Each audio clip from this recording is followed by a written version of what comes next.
I just left the 49ers locker room. 3 words: agony of defeat. The silence in there was intense. And, I will say that this 49ers team, they've got such a good locker room, such good personalities. It really is a brotherhood in there. That was what I noticed, how they're getting through this. I mean, no words is a really good way to encapsulate the appropriate feelings for how they lost. I mean, it's just such a devastating loss at obviously the most devastating time possible, the 75th minute of the Super Bowl. It's really impossible to put your head around how painful that loss is. And I walk in, Christian McCaffrey is, just pale. All the color had been sucked out of his face. He's just sitting up against his locker, and after a while, he just slumps over, and his head is slumped over and leaning up against his locker, just staring off into space. It wasn't making eye contact with anything. Kyle Juszczyk whispered a couple words in his direction. Kyle Juszczyk obviously was devastated too. Trent Williams just kept shaking his head. Nick Bosa, I think Nick Bosa, the outward emotions might have been more visceral and raw 4 years ago when the 49ers lost to the Chiefs in Miami. He was sobbing in the locker room. This time he wasn't sobbing, but I think Chase Young was more emotional next to him. It was tough to watch.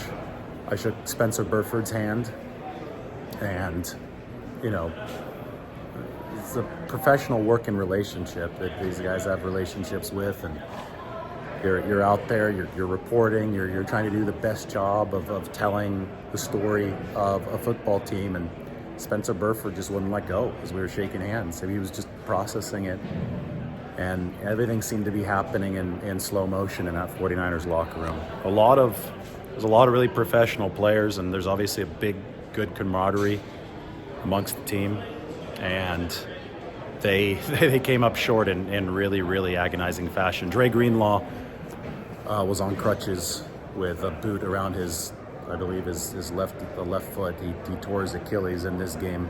That might have been the beginning of the end for the 49ers when Dre Greenlaw got hurt, because Kansas City was only averaging 2.5 yards per play against the 49ers before the Dre Greenlaw injury. If you discount the play that Deshaun Gibson lost in the lights that should have been intercepted, the deep pass to McCole Hardman.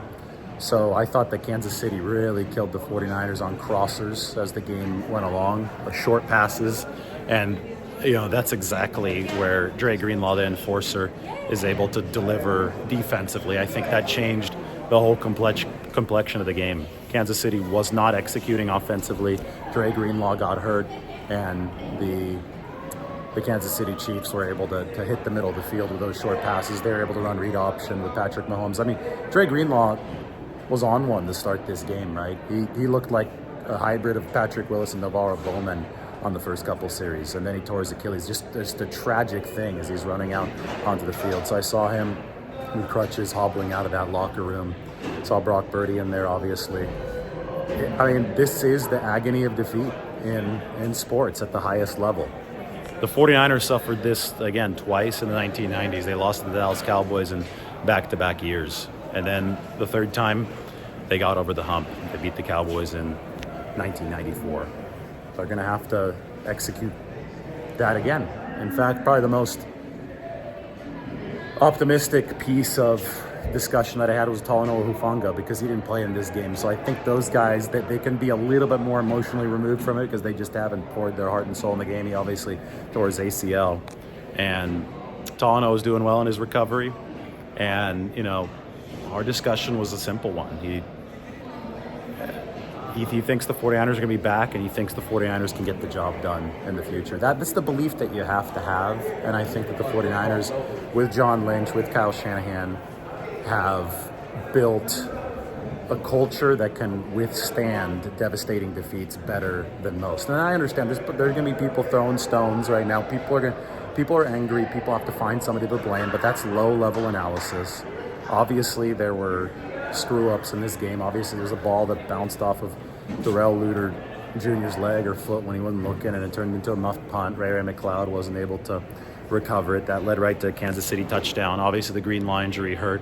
Obviously, the 49ers offense didn't quite have enough gas in the tank to score that touchdown when they needed to in overtime. And then the Chiefs turned around and moved the ball downfield for a touchdown against them. Obviously, all of these things happened.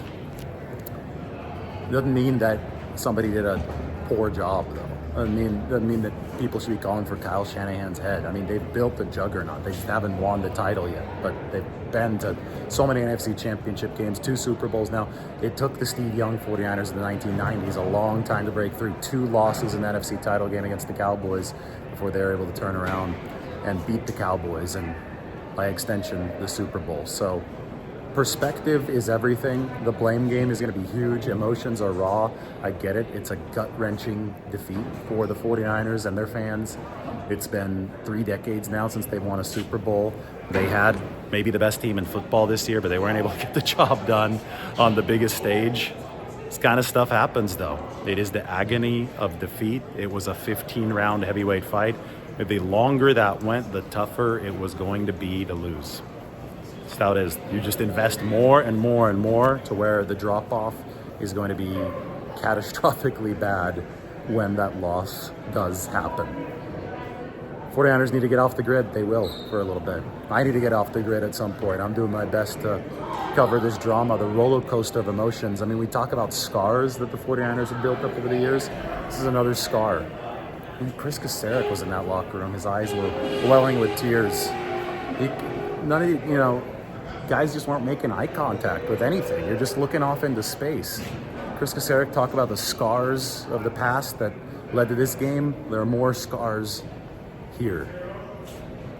And if these 49ers do eventually get over the hump, you're going to remember all of these scars, and it's going to be all that sweeter if you're a 49ers fan or if you're a 49ers player or a 49ers coach. This is the journey of sports. This is the journey of triumph. This is the journey of struggle. This is the journey of adversity. And the 49ers are going straight through the fire right now. That's all you can say.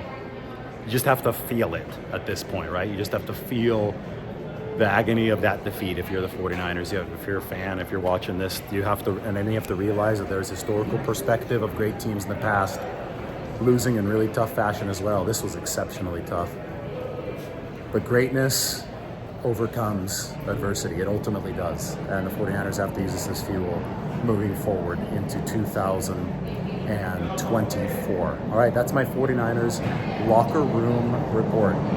Until next time, we're going to go to locker clean out. I think guys probably have a little bit more to say in a couple days after the initial burn of this washes off. But boy, was that a morose 49ers locker room, just as you would expect. But doing my best to give you the reports as they are, dealing with people, dealing with the agony of defeat, the highs of victory, the agony of defeat. We saw a lot of that. We saw both of those things during this 49ers season. All right, so long from the Super Bowl.